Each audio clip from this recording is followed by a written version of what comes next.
I'll take a bit more time to explain the different parts of the execution phase. So for the first, the competitor research, as I said, we had that with a partner. That was super interesting to find out. So competitors that we set for us, we mainly derive them from where would people go to. So looking at LinkedIn data, for instance, we knew where our own employees would be working afterwards and why this might be attractive to them. So we have, in the competitor research, we compared ourselves to local companies in Berlin and Europe that would also have quite a similar size as we have.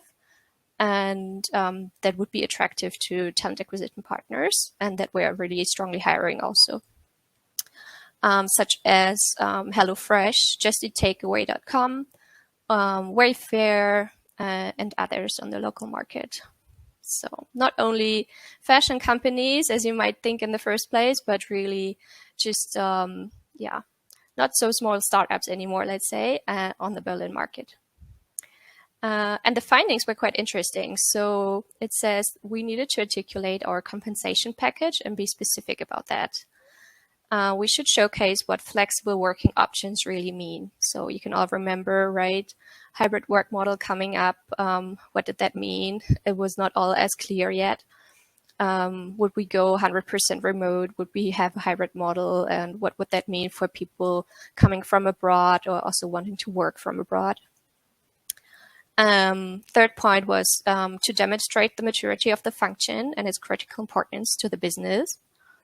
So the what's in it for me part and what impact can I make, and also that we should target them with a creative campaign.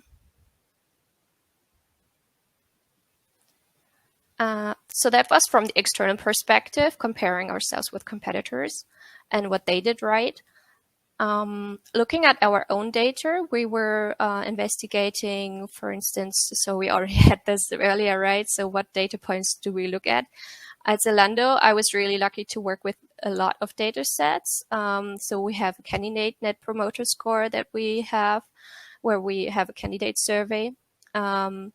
We have an onboarding survey, an employee survey, and an exit survey. So I looked at those data points and the trends from the last couple of quarters, so like up to a year back. And on top of that, I also looked at our new joiners. So I conducted interviews with new joiners, qualitative interviews, not too many, and asked them why they love to work at Zalando. How did they find the job? How did they what caught their interest? Why did they decide to apply? Why did they decide to take the offer? And what do they love about that job since they started? So, and what would they tell their friends? Also barriers for accepting the offer and stuff like that. So really finding out about the pros and cons and our own unique selling points. And that was super insightful. So I can only encourage you to do that. Listen to the people that you just hired is one of the best data sources, I think.